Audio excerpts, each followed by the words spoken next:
यह कहानी बुद्ध के समय की है। राजगृह में एक धनी सेठ रहा करता था। वह हर दिन राजगृह के राज दरबार में जाया करता था। जब भी वह घर को वापस लौटता था, वह देखता था रास्ते में लोग अपने अपने तरह से जीवन का आनंद ले रहे थे। लोग तरह तरह का पकवान बना रहे हैं और हंसी खुशी के साथ जीवन गुजार रहे हैं। एक दिन जब राज दरबार से सेठ घर वापस आ रहा था, तो उसने देखा कि रास्ते में लोग मीठी पूरी बनाकर खा रहे हैं। मीठी पूरियों को खाते देख सेठ के मन में भी मीठी पूरी खाने की इच्छा हुई। मीठी पूरी बनाने में धन का खर्च होगा, यही सोचकर अपनी इच्छाओं को अपने मन में ही दबा लिया। पैसे की वजह से अपनी इच्छाओं को पूरा नहीं होते देख वह दुखी था। वह उदासी और निराशा की अवस्था में अपने कमरे में जाकर शांत लेट गया। सेठ की धर्मपत्नी सेठ को इस अवस्था में देखकर सेठ से पूछी कि क्या हुआ, कोई बात है? आपकी तबीयत तो ठीक है। सेठ अपनी पत्नी की बातों का कोई जवाब नहीं दिया। उसने पूछा कि कहीं कोई आपको राज दरबार में अपमान तो नहीं है किया, या रास्ते में किसी ने कुछ कहा तो नहीं? इसके बावजूद भी सेठ ने कोई उत्तर नहीं दिया। सेठ की पत्नी ने कहा कि आपके मन में किसी तरह की कोई इच्छा हुई हो तो वह हमें बताइए, मैं उसे उपलब्ध कराने में आपकी पूरी मदद करूंगी। इस पर सेठ ने कहा कि मैं आज एक लोगों को मीठी पूरी खाते हुए देखा और मेरे मन में भी मीठी पूरी खाने की इच्छा हो रही है। सेठ की धर्मपत्नी ने कहा कि मैं अभी इसकी व्यवस्था कर देती हूँ। सेठ ने कहा नहीं नहीं, इसमें बड़ा पैसा खर्च होगा, क्योंकि हम लोगों के घर में लोगों की संख्या ज़्यादा है और इस हवेली में नौकर चाकर भी तो ज़्यादा हैं। उसकी धर्मपत्नी ने कहा इसकी आप चिंता बिल्कुल मत कीजिए, मैं इस तरह से बनाऊंगी कि किसी को पता ही नहीं चलेगा।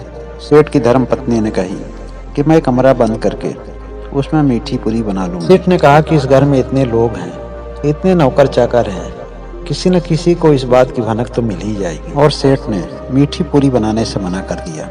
सेठानी ने कहा कि मैं इस हवेली के सबसे ऊपरी तल पर बंद कमरे में मीठी पूरी बनाऊंगी और ऊपर जाने वाला मुख्य द्वार में बंद कर दूंगी।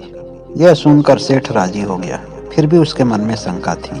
सेठ की धर्मपत्नी मीठी पूरी की व्यवस्था करने लगी। उधर गौतम बुद्ध को अपने दिव्य ज्ञान से सेठ की मनोदशा का पता चला। बुद्ध ने अपने शिष्य मुगलाना से कहा आज सेठ के घर में मीठी पूरी की व्यवस्था हो रही है, क्यों नहीं आज सभी शिष्यों को मीठी पूरी खिलाई जाए। बुद्ध ने मोगलाना से कहा कि तुम अपने सिद्धि बल से सेठ के घर में प्रकट हो जाओ। मोगलाना कहे कि जैसे आपकी इच्छा प्रभु। मोगलाना अपने सिद्धि बल से सेठ के छत पर प्रकट हो गए। उन्हें देख सेठ ने कहा कि आप टहलते रहिए, लेकिन आपको मीठी पूरी मिलने वाली नहीं है। आप छत क्या खिड़की पर भी खड़े हो जाएंगे, तब भी आपको पूरी मिलने वाली नहीं है। जैसे ही मोगलाना ने यह बात सुनी, वह खिड़की पर खड़े हो गए। सेठ ने कहा आप देहली पर भी खड़े हो जाइए, कोई फर्क नहीं पड़ता, आपको आज मीठी पूरी मिलने वाली नहीं है। सेठ की इन बातों को सुनने के बाद मुगलाना देहली पर खड़े हो जाते हैं। जैसे ही देहली पर खड़े होते हैं, कमरे में धुआं धुआं हो जाता है। यह देख सेठ को चिंता हो गई कि इस तरह से तो घर में आग लग जाएगी और सबको पता भी चल जाएगा कि मीठी पूरी कहाँ बन रही है। उसने अपने पत्नी से कहा कि उसमें से एक ठे पूरी देकर इन्हें विदा कर दो। जब उसकी धर्मपत्नी पूरी देने लगी तो उसने कहा कि नहीं, इससे भी छोटी पूरी बनाकर इन्हें दे दो। सेठ की पत्नी ने उससे थोड़ी छोटी पूरी बनाई, लेकिन वह भी पूरी सेठ की नज़र में बड़ी थी।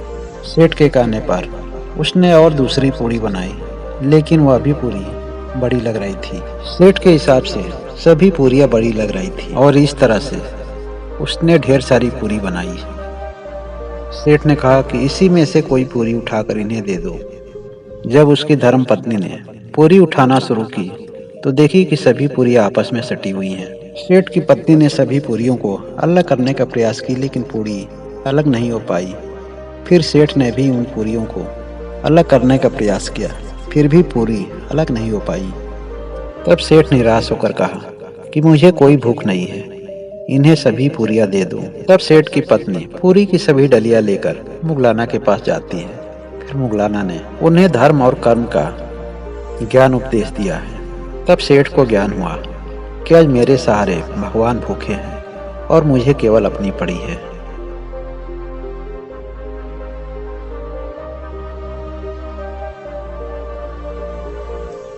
सभी भिक्षुओं को सेठ अपने हाथों से भोजन कराता है और सभी भिक्षु बहुत संतुष्ट होते हैं।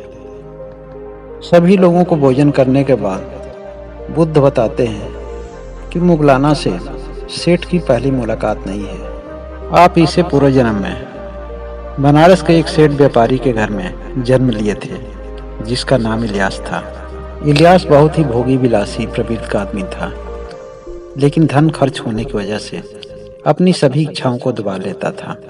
एक दिन सेठ ने एक आदमी को कप में शराब गिरा के पीते हुए देखा और उसके मन में भी शराब पीने की इच्छा हुई, लेकिन वह सोचने लगा कि शराब पीने में धन का खर्च होगा और अगर पीते समय कोई आ गया तो उसको भी पिलाना पड़ेगा और इस तरह से हमारा बहुत धन खर्च हो जाएगा। लेकिन तीव्र इच्छा की वजह से उसने अपने नौकर से केवल अपने लिए चुपके से दारू मंगाया और उसने अपने नौकर से कहा कि इस बात की जानकारी किसी को नहीं होनी चाहिए। उसका नौकर शराब लाकर सेठ के हाथ में दिया और सेठ उस शराब को लेकर गांव के सबसे बाहर एक झाड़ी में चला गया ताकि उसे कोई देख न सके, और नौकर शराब पीकर झाड़ी में बेहोश पड़ा रहा। इलियास सेठ के पिता एक धार्मिक आदमी थे। मरने के बाद उन्हें इंद्र का पद मिला। इस तरह से अपने कृतियों को नष्ट होते देख उन्हें बड़ा चिंता हुई। इंद्र का रूप धारण करने वाले व्यापारी ने जब देखा कि इलियास सेठ घर में उपस्थित नहीं है तो इलियास सेठ का रूप लेकर उस घर में पहुंच गए। उन्होंने राज दरबार में जाकर राजा से कहा, हे महाराज, मेरी सारी संपत्ति किसी अच्छे कार्यों में लगाइए। राजा इलियास सेठ समझकर उसका सत्कार किया, लेकिन उसकी संपत्ति लेने से इनकार कर दिया। इलियास सेठ ने कहा कि क्या मैं अपनी संपत्ति को दान कर सकता हूँ? राजा कहा, अवश्य, इसके लिए तुम्हें पूरी अनुमति है।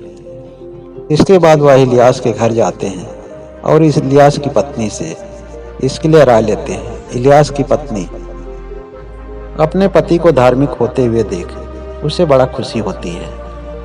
सेठ का रूप धारण करने वाले इंद्र सेठ की सभी संपत्ति को दान करने लगे।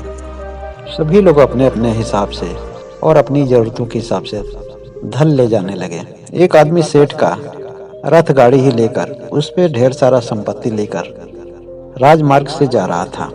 सेठ का जब नशा टूटा तो वह होशपूर्वक घर आ रहा था।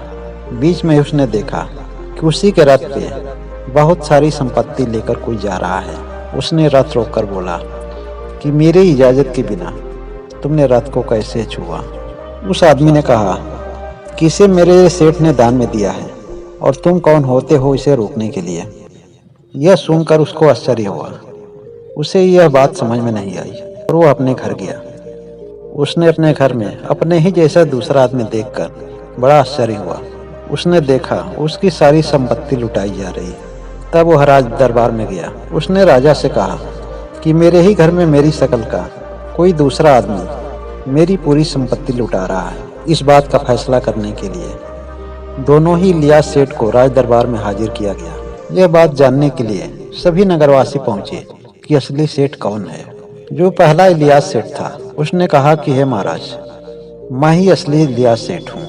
उसने अपने पत्नी से कहा कि कोई जाने या ना जाने मेरी पत्नी जरूर पहचानती है।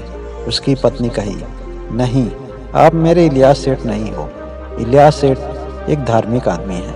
और उसने दूसरे वाले इलियास सेठ के पास जाकर खड़ी हो गई। फिर उसने कुछ नगर के वासियों से पूछा कि क्या तुम लोग असली सेठ को पहचानते हो? तो वे सभी लोग इंद्र रूपी इलियास के साथ जाकर खड़े हो गए। असली इलियास सेठ चिंता में पड़ गया। मुझे कोई पहचाने या ना पहचाने, मेरा नाई जरूर मुझे पहचान लेगा। उसके सर में एक छोटी सी फुंसी थी जिसको केवल उसका नाई जानता था। उस नाई को बुलवाया गया। यह बात जानकर इंद्र रूपी इलियास ने अपने सर में छोटी सी ठीक उसी प्रकार की फुंसी बना दिया। जब उसका नाई दोनों के सर को देखा तो दोनों के सर में ठीक एक ही प्रकार से फुंसी थी। उसका नाई भी धर्म संकट में पड़ गया। उसने कहा कि मैं भी नहीं बता पाऊंगा कि इसमें से असली सेठ कौन है।